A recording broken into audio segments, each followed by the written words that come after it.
Prologue. You are listening at famvetv.info.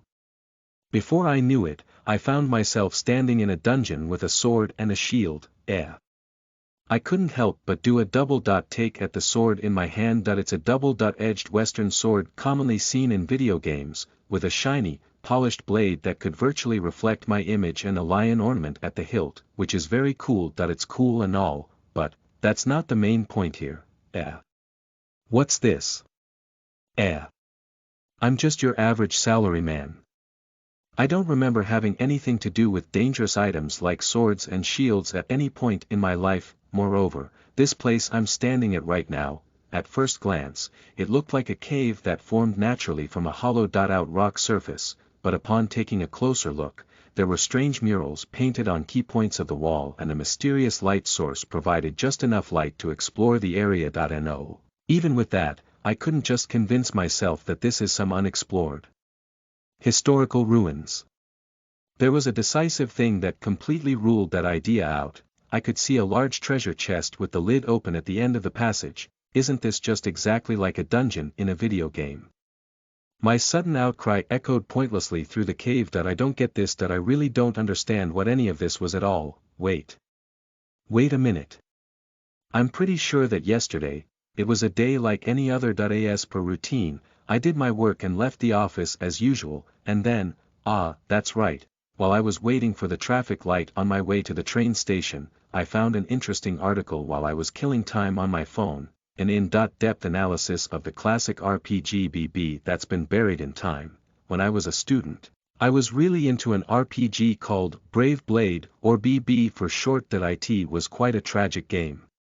Although it was a big project that the company invested a great fortune in, putting the future of the company at stake, it never took flight and fell flat due to various reasons.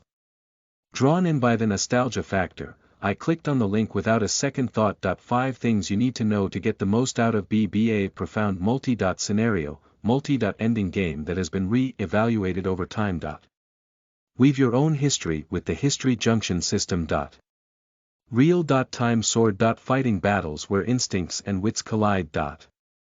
How to save your favorite characters from a fatal event. A hell for game challenge playthroughs.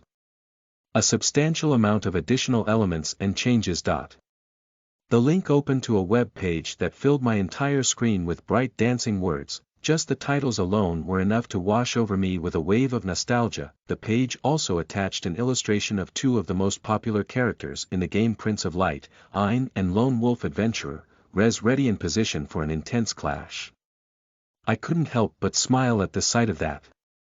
But right at that moment, from the corner of my eye, I caught sight of a girl in a sailor uniform who was also waiting for the traffic light suddenly move, and I hurriedly put my phone away. The bright, blinding white light from the headlights of a car.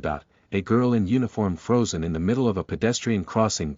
Look out, someone screamed. Ah. That's right. Why did I forget that? I wonder if it's because I felt uplifted from seeing something I had missed that I did something uncharacteristic of me and jumped out onto the road to help that girl, and so, I was run over by a car and died. The moment the girl was pushed out of the way, I felt the world before my eyes being blown away in an instant. Before I knew it, my body was lying on the ground. It's dark. I wonder if that girl was safe. If only I could play BB again. Such helpless thoughts popped into my mind, things that I wouldn't be able to do anything about anymore. And then, after that, in a pitch-black world, a flame was lit. Your wish. I've heard it. Far. I heard a voice coming from the far distance, Jaya Jaya. Feeling as if cold water had been suddenly splashed on me, a very realistic squawk came from behind me, snapping me back to reality. The heck is it this time? I cautiously turned around to the sound, and when I realized what it was, I stiffened. A green-skinned dwarf that was clearly not a human emerged from the depths of the cave. Lin. My legs turned to jelly. Goblins were the weakest monsters in most games, and their purpose was to serve as prey for players. I had never thought of them as scary and even actively sought them out for the EXP they gave. However, the thing I thought only existed in games was now looking at me with its dirty teeth bared, a crude club in one hand as its murky yellow eyes glowed with a vile light. I was completely shaken by this overwhelming presence. You, I was so nervous I could barely breathe. As my breath got caught, both the sword and shield I held in either hand suddenly felt heavy that I thought to myself that I had to make a break for it but my legs wouldn't move. Jai! That goblin sneered, seemingly mocking me. Then, with a swing of the club in its right hand, the goblin lunged at me with a speed that did not match its body. You wah! As the goblin's grotesque face closed in, convinced of its victory, it raised its weapon, ready to take a big swing at me. I'm not kidding. The words, "I'm dead," seriously surfaced in my mind. However, what actually happened was quite the opposite. Jaya.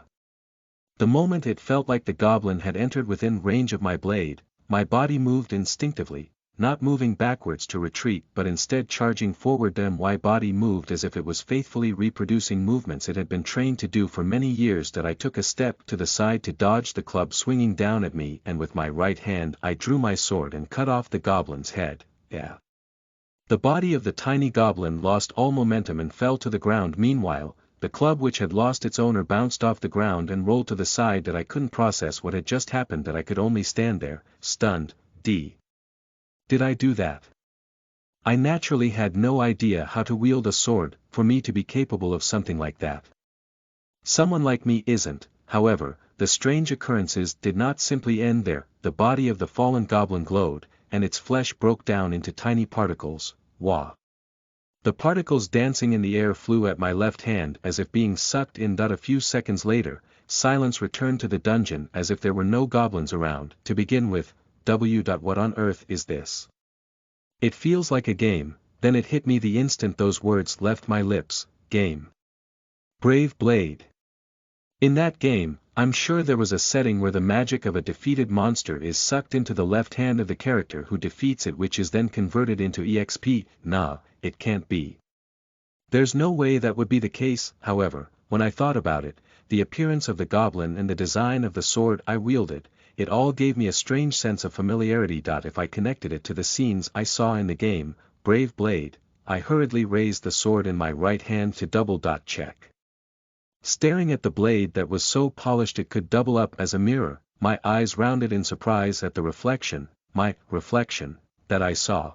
No way, you've got to be kidding me.